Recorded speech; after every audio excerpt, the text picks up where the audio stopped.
welcome David Nomchong, who was the New South Wales chapter president 86, 87, 88, 89. So, wow. Tell me, how did it all happen? Well, we all started out having an interest meeting at the Hyatt Hotel, which was really called by Ron Tacky and Doug Maloof, John Nevin and a few other people, to see if there'd be any interest in a National Speakers Association.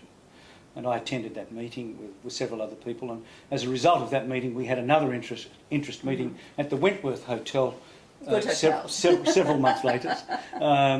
From that hotel, from that meeting, we formed a very rough committee, and at that meeting we elected Peter Doig as the chapter president, and myself as the vice president, and Peter was charged with putting the chapter together.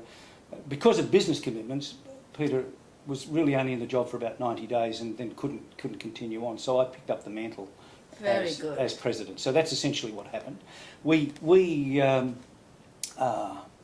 guess it was a pretty shaky start. We started out meeting in restaurants. Meetings consisted of 10 or 15 people sometimes. And each month we'd decide where we were going to have the next meeting.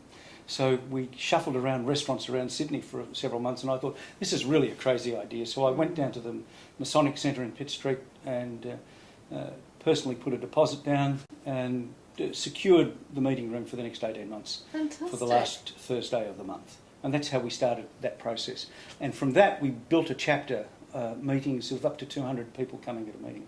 That's fantastic. So we went, yes. I remember when I took over the books as president, we were $700 in the red.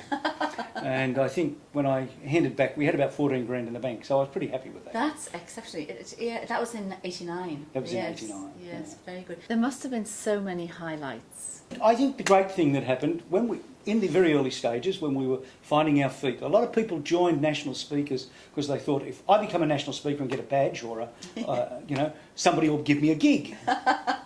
Doesn't happen. It didn't work like Doesn't happen. Does not happen. They don't get the gig. But there was a lot of people who got involved in national speakers thinking, this is my ticket to being a professional speaker, without actually probably doing their apprenticeship. And so it was a great learning ground for all of us to find out our level in the marketplace, where we stood, and to be mentored by people who were doing it and really who shared great information. And there's a few people I'd like to mention who were fantastic. And one of the ones who's probably very quiet about it is Alan Pease. Alan did a lot for the early development of the association, shared lots of information. Ron Tacky was there working hard, John Nevin, Doug Maloof, Winston Marsh, Lisa McGuinness-Smith, Daniel Johnson, who's back in America now, Bob Johnson. All of these people were really put a lot of effort into the association, supported the meetings when there was small numbers of people there, came and did presentations and encouraged people to come along. So that was fantastic. Indeed. What happened in addition to that is we started to see a lot of Americans coming to Australia who were members of the NSAA in the States. So we started to have impromptu welcome meetings for any American speaker who came to Sydney. What a great idea. And so it was a ring around, hello, look, Jim Cathcart's in town, let's see if we can put on a cocktail party. And we would do that. Or, Charlie Tremendous Jones is in town, let's put on a cocktail party. That's what we did. As a result of that, I developed a relationship with Jim Cathcart, who was, in 1988, the president-elect of the American NSA. And we agreed that we would put a visit together between Australia and America.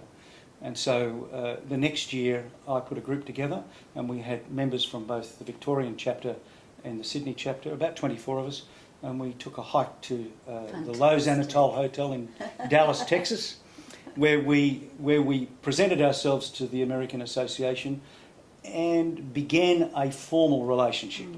We presented them with an Australian flag. They loved us. We all turned up in our Kubra hats, and it was a grand old time. That's where I first met W. Mitchell, and Mitchell, of course, has become a member of the Australian Association. That's and a long right. time He's a friend. member of both. Yes, yes. And a few people like that. Yes. And so the relationship between America started around there, and that I think was probably the highlight of my presidency. The fact that we were able to get that relationship going, we were able to get the basis of looking at at constitutions and some of the structure that's now in place for the NSA that wasn't in place at the time, of course. That's right, because they certainly helped fast track us, didn't they? Oh, they did. Yes. They did. They were very supportive. They loved us.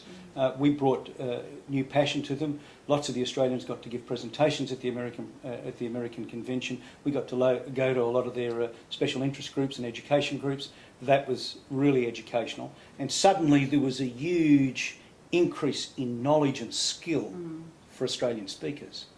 And so I saw all of that happen in those 3 or 4 years, and that was pretty exciting. Indeed. And how did you get started in the speaking business? Well, typical salesman. I've been in the direct selling industry for 35 years, running large sales groups. So I've been standing in front of sales organisations, giving presentations, training, and so on for a long time.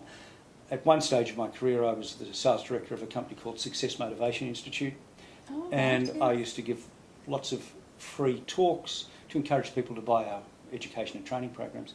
And one day, the Council of Engineers of Victoria asked me how much I charged to give the presentation, and would I come and give a presentation to the convention? And I thought, I'll talk to my agent. How much do I charge? And that was my first gig. That was, I don't know, 1984 or something.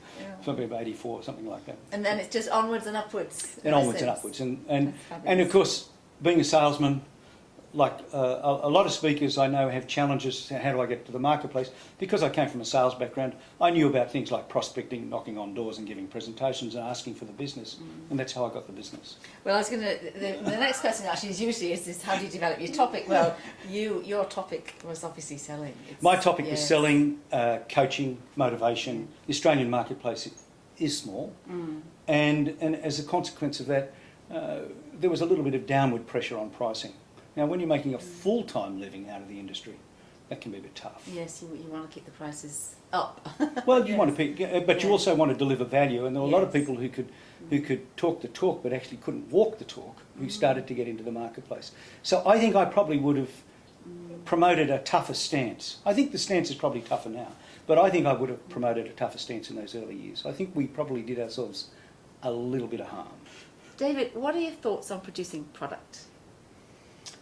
Well, for me, I would average about $50 to $60 a head at every venue I went in product sales. So product was always 3 times my fee. Was it audio? It was all audio tapes, and I did them in a studio. I did them as videos, had them done as audio tapes, and sold them from the back of the room at the venues.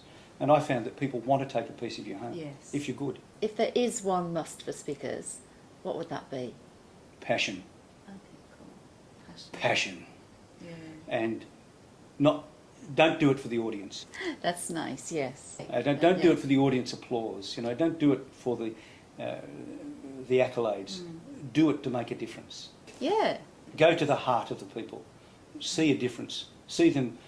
I think the most wonderful thing for a speaker is when you see somebody in the audience go, aha, I got it. So what's your one tip? Now, you probably already said it, it's got to be passion.